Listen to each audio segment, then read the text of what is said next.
Name of Allah, the most gracious, the most merciful. Assalamu alaikum, dear students. Hope you all are fine. May Allah Almighty bless you all with the good health. My name is Muhammad Aslan Shafiq, and on the behalf of Garrison Academy Senior Campus Gujranwala Kent, I welcome you all in F6 online sport program. This is lecture number 4 of chapter number 3. And topic of our today discussion is which data types are used in C++ languages and how we declare and initialize a C++ variable. C++ data types. Data types are declarations of variable for storing various types of data. जब भी हम C++ language use करेंगे तो हमें variable को store करने के लिए कोई ना कोई वैल्यू स्टोर कराने के लिए हमें वेरिएबल डिक्लेयर करना पड़ेगा.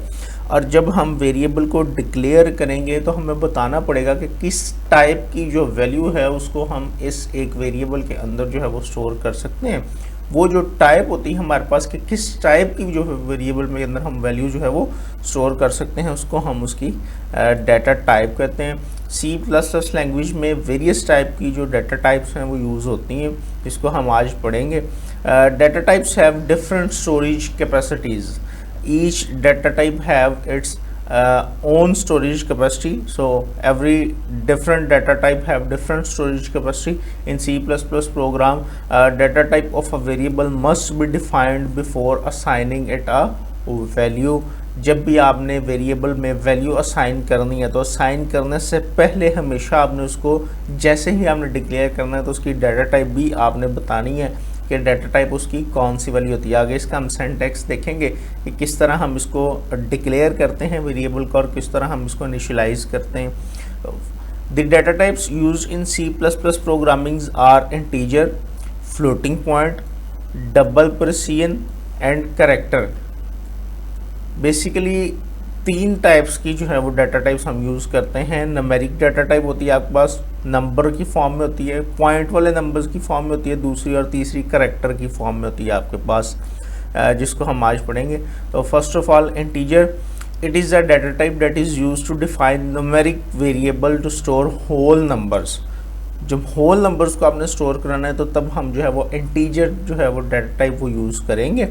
सच एज -30, 367, 2081 एट्सेट्रा. कोई भी नंबर आपने जब इस तरह का कोई भी नंबर आपने स्टोर करना है मैथमेटिकल इंटीजर का होल नंबर जिसमें पॉइंट वाली वैल्यूज़ ना हो तो उसके लिए हम इंटीजर डाटा टाइप यूज़ करेंगे. Integers represent values that are counted, such as number of students in class. The short form of integer is int. ये आपने याद रखना है आपने कि शॉर्ट फॉर्म जो है वो इंटीजर की इंट होती है. आगे कहीं पे भी प्रोग्रामिंग में वर्ड इंट यूज हो तो इट्स मीन डैट के उसका मतलब इंटीजर है. Numbers that have fractional part such as 3.84 can not be store in an integer variable. Most important thing कि इंटीजर के अंदर आपके पास फ्लोटिंग पॉइंट वाली वैल्यूज़ नहीं आ सकती, पॉइंट वाली वैल्यूज़ आपके पास नहीं आ सकती. ये जो है वो सिर्फ होल नंबर्स जो है वो उनको कैरी करते हैं इंटीजर. इंटीजर की भी आपके पास आगे से टाइप्स हैं. इंटीजर की आपके पास कौन कौन सी टाइप हो सकती है वो भी हम देखते हैं कि इंटीजर जो है वो आपके पास कितनी किस्म का हो सकता है. तो बेसिकली आपके पास सिंपल इंट हो सकता है, अनसाइंड इंट हो सकता है, शॉर्ट इंट हो सकता है, अनसाइंड शॉर्ट इंट हो सकता है, लॉन्ग इंट हो सकता है और अनसाइंड लॉन्ग इंट हो सकता है आपके पास. इंट का मतलब क्या होगा, अगर आप खाली इंट यूज़ करते हैं तो वो इंट जो है वो आपकी मेमोरी के अंदर 4 बाइट्स लेगा और उसके अंदर वैल्यू जो है वो आपके पास आ सकती है -2147483648 से लेके +2147483647 तक आ सकती है. ये इसकी रेंज है. बेसिकली ये सारी आपके पास इंटीजर डाटा टाइप्स हैं और इंटीजर डाटा टाइप में जब हम वेरिएबल डिक्लेयर करेंगे तो हम int, unsigned int, short int या अनसाइंड शॉर्ट इंट या लॉन्ग इंट या अनसाइंड लॉन्ग इंट हम यूज़ करेंगे. तो इसका मकसद क्या होता है बेसिकली आपके पास, इसका मकसद ये होता है कि आपने इसके अंदर वैल्यूज़ कितने स्टोर करानी है. जो हम यूज़ करेंगे आमतौर पे वो शॉर्ट इंट होता है लेकिन उसके लिए भी सिर्फ सिंपल वर्ड इंट ही आपके पास यूज़ होगा. तो अनसाइंड इंट में आपके पास जो है वो भी 4 बाइट्स कैरी करता है और 0 to 4 to 9 4 9 6 7 to 9 5 तक आपके पास वैल्यू आ सकती है। यहाँ पे वर्ड देखें उसने यूज़ किया अनसाइंड। तो एक नंबर आप लिखते हैं, सपोज डेट 8 नंबर आपने लिखा, इसके साथ मैंने माइनस लगा दिया तो ये हो जाएगा आपके पास -8, और एक 8 में लिख देता हूँ विदाउट साइन के। और जब हमने मैथमेटिक्स में पढ़ा है कि साइन के साथ जब कोई भी नंबर के साथ जब कोई भी साइन नहीं होता तो इट्स मीन डैट कि वो नंबर आपके पास कौन सा होता है, पॉजिटिव होता है। इस तरह लिख लें या आप इसको इस तरह लिख लें, दोनों का मतलब जो है वो आपके पास मतलब सेम मीनिंग होता है आपके पास इसका। तो अनसाइंड का मतलब बेसिकली यही है कि उसमें नेगेटिव वैल्यू नहीं आएगी, माइनस वाली वैल्यू नहीं आएगी, क्योंकि वो अनसाइंड है, जिसके साथ साइन नहीं होता, वो आपके पास पॉजिटिव वैल्यूज़ होती हैं। शॉर्टेड बेसिकली जो ज़्यादातर हम यूज़ करेंगे, इसको भी हम एज ए इंट ही लिखते हैं। तो ये भी आपके पास 2 बाइट्स जो है वो लेता है मेमोरी के अंदर, और इसकी जो है वो आपके पास रेंज -32768 से लेके 32767 तक है आपके पास। अनसाइंड शॉर्टेड विद 2 बाइट्स लेता है और 0 to 65535 तक आपके पास इसकी रेंज है। इसी तरह लॉन्ग इंट, अगर आप लॉन्ग इंट लिख देते हैं तो उसकी रेंज आपके पास ये जो है वो उसके पास इसकी रेंज है। अगर आप अनसाइंड लॉन्ग इंट लिख देते हैं तो फिर आपके पास ये इसकी जो है वो रेंज है, और मेमोरी ये आपके पास ये भी 4 बाइट्स उसके अंदर लेगा। आगे जब हम इसको डिक्लेयर करेंगे तो हम देखेंगे कि हम इसको किस तरह जो है वो यूज़ करते हैं अपनी वेरिएबल्स के अंदर। Floating point, it is a data type that is used to define variable that can store numbers that have fractional parts such as 3.75 -2.1 388.80। Means कि जब आपने फ्रैक्शनल पार्ट को जो है वो लिखना है, अब आपके पास वैल्यूज़ आ जाएंगी, पॉइंट वाली वैल्यूज़ आ जाएंगी आपके पास। तो उसके लिए हम जो डाटा टाइप यूज़ करेंगे वो आपके पास फ्लोटिंग टाइप डाटा टाइप है। These numbers are also known as real numbers. The short form of floating point is float.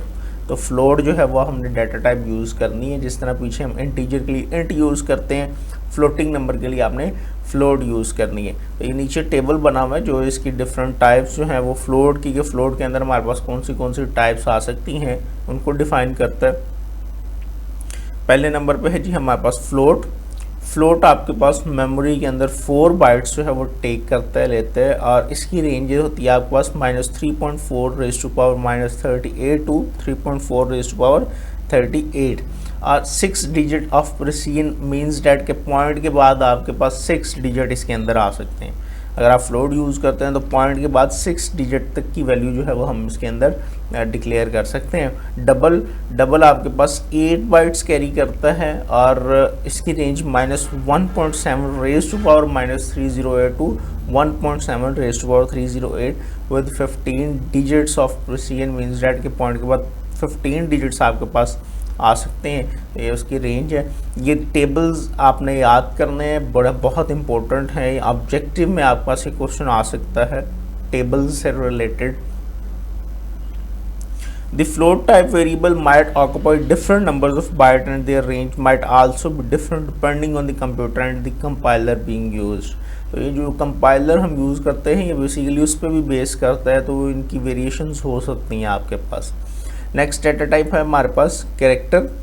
As the name shows character means that के सारे अल्फ़ाबेट्स, लेकिन यहाँ पे सिर्फ अल्फ़ाबेट्स नहीं है, इसके साथ और भी कुछ इंक्लूडेड है। It is a data type that is used to define variables that can store only a single character। जब एक सिंगल करेक्टर को स्टोर करवाने के लिए हम ये डाटा टाइप को यूज़ करते हैं। बेसिकली अगर आपने ज़्यादा करेक्टर स्टोर कराने हैं तो उसका मेथड भी हम आगे अपने नेक्स्ट चैप्टर्स में पढ़ेंगे, अरे वाले में कि किस तरह हम एक पूरे की पूरी स्ट्रिंग को जो है वो स्टोर करवा सकते हैं। 1 byte of memory is set aside in memory to store a single character. अब ये मेमोरी कितनी ऑक्यूपाई करता है, करेक्टर जो है वो आपके पास ऑक्यूपाई करता है सिर्फ और सिर्फ 1 बाइट। एक सिंगल करेक्टर को स्टोर करने के लिए जो मेमोरी यूज़ होती है वो आपके पास 1 बाइट होती है। The short form of character is 4। जिस तरह हम इंटीजर को इंट, फ्लोटिंग पॉइंट को फ्लोट, और इसी तरह हम करेक्टर को 4 से जो है वो रिप्रेजेंट करेंगे। A variable of type 4 can store a lower case letter, an upper case letter, a digit और a special character. Special character आपके पास जितने भी ये आपके पास साइंस होते हैं, सिंबल्स होते हैं, ऐट हो गया, हैश हो गया, डॉलर साइन हो गया, परसेंटेज, ये सारे ये आपके पास स्पेशल करेक्टर्स आ जाते हैं। Some example of characters that can be store in a variable of type 4 are a single quotes के अंदर, ये हमने फर्स्ट टाइम भी पढ़ा था, पहले भी पढ़ा है हमने कि जो वो आपने सिंगल कैरेक्टर जो है वो आपने वेरिएबल के अंदर स्टोर करवाना, तो आप उसके लिए सिंगल कोट्स यूज़ करेंगे। अगर स्ट्रिंग है तो उसके लिए हम डबल कोट्स यूज़ करेंगे। Then as a plus, modulus sign, 5, ये हम इस तरह की जो है वो सारी की सारी वैल्यूज़ कैरेक्टर के अंदर स्टोर करा सकते हैं।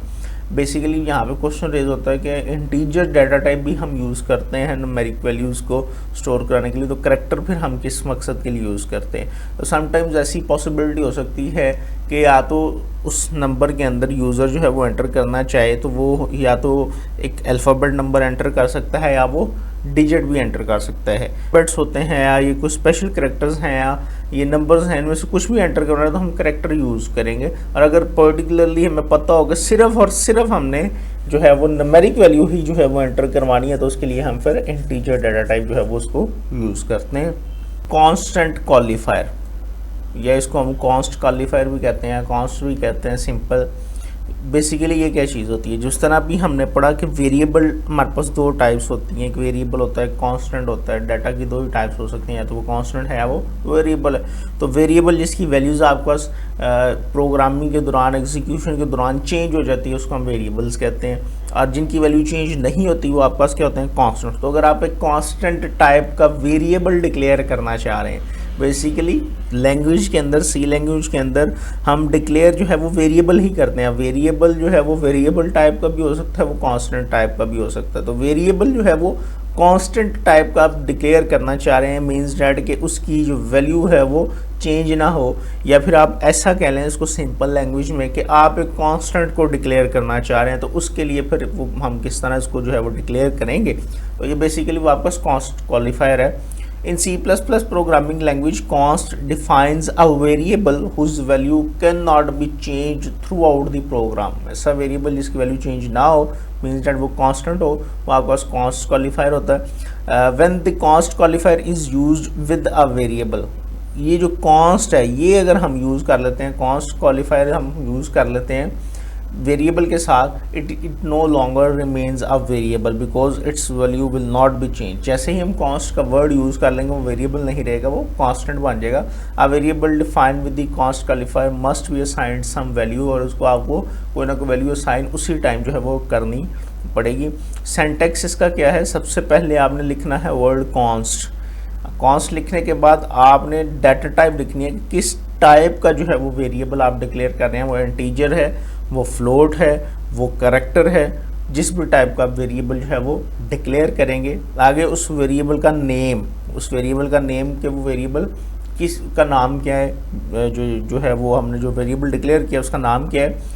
Then is equal to constant, कोई भी कांस्टेंट वैल्यू जो आप उसको डिक्लेयर करते हैं, और लास्ट में स्टेटमेंट टर्मिनेटर आ जाएगी। जैसे एग्जांपल में देखिए उसने लिखा हुआ है first of all const, then data type, name of the variable, then आपने उसको कोई ना कोई वैल्यू जो है वो असाइन कर दी है। अब यहाँ पे एक और बात आपने याद रखनी है कि जनरली हम जो है वो कांस्ट क्वालिफायर को अपर केस लेटर के अंदर जो है वो लिखते हैं, अपर केस लेटर में लिखते हैं ताकि वो जो है वो डिफरेंस जो है वो थोड़ा सा उसके अंदर हो सकता है। बाकी इसमें कोई प्रॉब्लम नहीं है, आप इसको अगर लोअर केस में भी लिखना चाहें तो आप लिख सकते हैं, लेकिन गुड प्रोग्रामिंग है, गुड प्रोग्रामर जो है वो सारे के सारे आमतौर पर जो कॉन्स्टेंट्स होते हैं उनको अपर केस में लिखते हैं, जो आमतौर पर दूसरे वेरिएबल्स होते हैं उनको लोअर केस में लिखते हैं, ताकि डिफ्रेंशिएट करना दोनों के दरमियान ज़रा आसान हो। How to declare a variable and initialize a variable in C language, ये हमारा अगला टॉपिक है, इसमें देखते हैं। C++ all the variables that are going to use in a program must be declared before use. जब भी आपने कोई भी प्रोग्राम के अंदर किसी वेरिएबल को यूज़ करना है तो आपने फर्स्ट ऑफ ऑल सबसे पहले उसको आपने डिक्लेयर करना है। अगर आप डिक्लेयर नहीं करवाएंगे तो आपको एरर दे देगा कि जी ये वेरिएबल मुझे डिफाइन नहीं है, पता नहीं है कि क्या चीज़ है आपके पास। Declaring a variable means specifying the data type of a variable. Declare करना मतलब कि आपने उस वेरिएबल का नाम देना है और उसकी डाटा टाइप को आपने डिफाइन करना है कि वो डाटा टाइप उसकी कौन सी होगी, वो किस टाइप का डाटा स्टोर करेगा। It allows the compiler to decide how many bytes should be set aside in memory for storage. Of value that is going to be assigned to the variable in the program. हमने ऊपर table में देखा कि जो भी type का variable हम declare करेंगे तो वो उस टाइप के साइज़ के मुताबिक जो है वो हमारी जो स्टोरेज डिवाइसेस हैं उसके अंदर उसको जगह असाइन कर दी जाएगी, और फिर जो वैल्यू लिखी होगी उसी जो रेंज थी हमारे पास उस रेंज के अंदर अंदर वाली वैल्यू जो है वो हम उसके अंदर स्टोर कर सकते हैं हर टाइप के अंदर।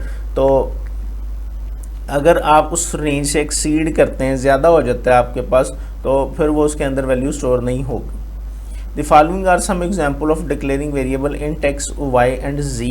ये उसने 3 वेरिएबल्स इकट्ठे डिक्लेयर कर दिए। इंटीजर उसकी डाटा टाइप थी, इंट जो है वो शॉर्ट फॉर्म उसकी यूज़ की, एक्स कॉमा लगा के वाई कॉमा लगा के जी, 3 वेरिएबल्स उसने इकट्ठे डिक्लेयर कर दिए, तीनों थे आपके पास इंट टाइप के। फ्लोट, लेंथ, ब्रेड्थ, सम, तो फ्लोट टाइप के उसने 3 वेरिएबल्स डिक्लेयर किए हैं, लेंथ, ब्रेड्थ और सम। सेम वही मेथड, जब भी आपने वेरिएबल डिक्लेयर करना तो इसका सिंटैक्स कैसे, इसका सिंटैक्स अगर आपके पास पेपर में आ जाता है तो आप क्या लिखेंगे, फर्स्ट ऑफ ऑल आपने लिखना है इसकी data type, data type, then data type लिखने के बाद आपने क्या लिखना है उसका वेरिएबल नेम, और देन फिर आपके पास स्टेटमेंट टर्मिनेटर आ जाएगा। तो ये बेसिकली आपका सिंटैक्स है वेरिएबल डिक्लेयर करने का कि आप वेरिएबल कैसे जो है वो डिक्लेयर करेंगे। In this example, here the variable x, y, z are declared as the type of int, length and breadth as the type of float and ch as the type of character.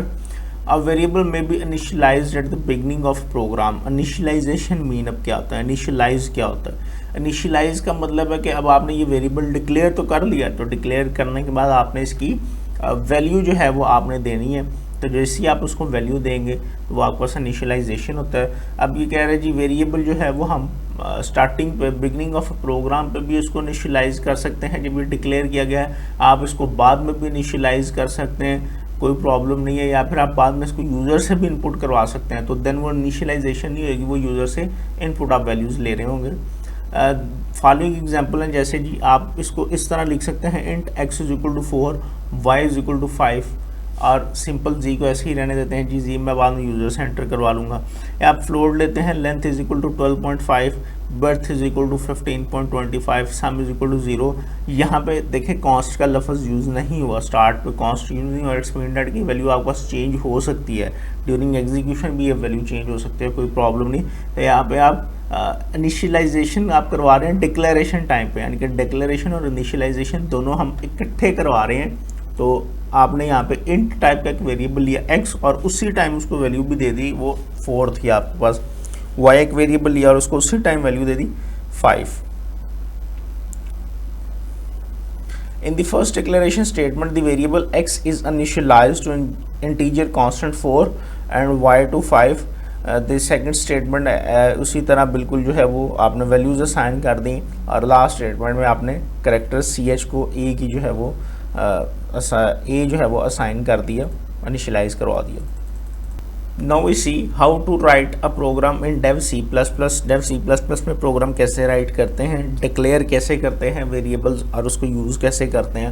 यहाँ पे हम थोड़ा सा इसको देखते हैं। First of all जब हमने प्रोग्रामिंग की बेसिक्स पढ़ी थी तो एक स्ट्रक्चर पढ़ा था, तो उसमें सबसे पहले था हमारे पास प्री प्रोसेसर डायरेक्टरी। तो सबसे पहले आपने प्री प्रोसेसर डायरेक्टरी लिखनी है, हैश सिंबल के साथ जो है वो उसको हम स्टार्ट करते हैं। इंक्लूड IO स्ट्रीम, आपने हैश इंक्लूड IO स्ट्रीम जो है वो लिख देना है। ये आपके पास आपने उसको हेडर फाइल जो है वो डिक्लेयर कर दी कि आपके पास हेडर फाइल थी। यहाँ पे आपने याद रखना है हम dev C++ यूज़ कर रहे हैं, तो C++ के अंदर जब आपने IO स्ट्रीम लिखना है तो .h यहाँ पे आपको लिखने की ज़रूरत नहीं है, हमें वैसे ही पता है IO स्ट्रीम जो है वो आपके पास हेडर फाइल है।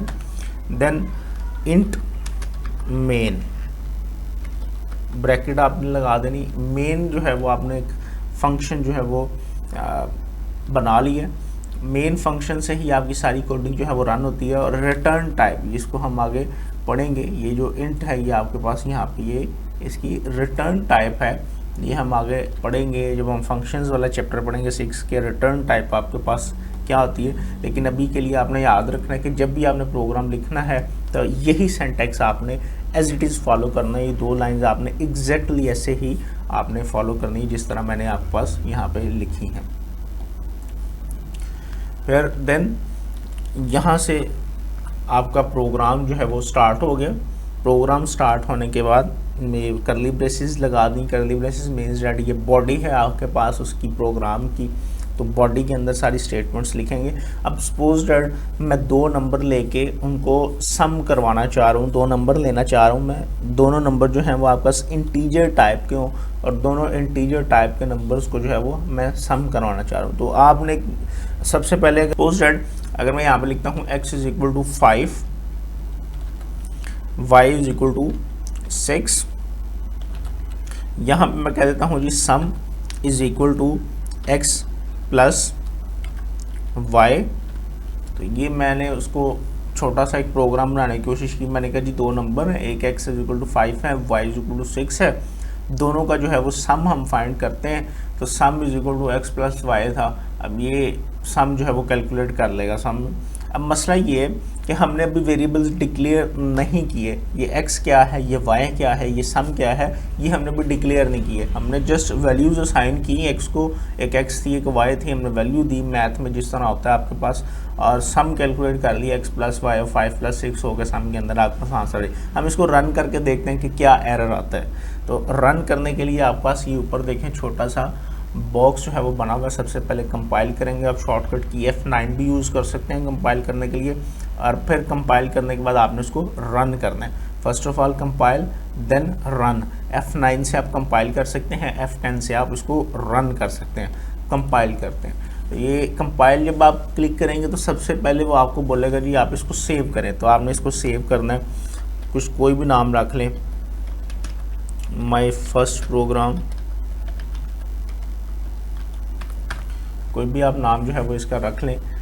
अब ये जैसे ही हमने उसका नाम रखा तो ये उसने रन किया, रन नहीं किया बेसिकली कंपाइल किए।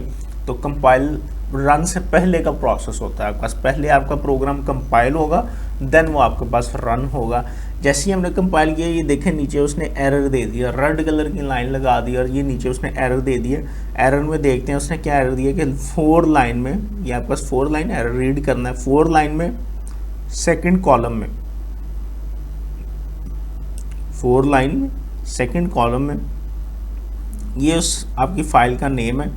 एरर आपके पास है x was not declared in this scope, आपने ऊपर इस x को डिक्लेयर नहीं किया। 5th लाइन में दोबारा से एरर आया है y was not declared in this scope। 6th line में दोबारा से एरर आया है sum was not declared in this scope। तो उसके लिए अब हमें क्या करना पड़ेगा, सबसे पहले हमें डिक्लेयर करना पड़ेगा। अब यहाँ पे हम डिक्लेयर कर देते हैं इंट x y sum। ये जैसे ही हमने इसको डिक्लेयर कर दिया, ये अब हमने x को भी डिक्लेयर कर दिया, y को भी डिक्लेयर कर दिया, सम को भी डिक्लेयर कर दिया, और डाटा टाइप उनकी रखी है इंटीजर। अब इंटीजर जो डाटा टाइप हमने रख दी उनकी, तो इसके अंदर वैल्यूज़ भी इंटीजर ही आएंगी। अब इसको रन कंपाइल करके देखते हैं।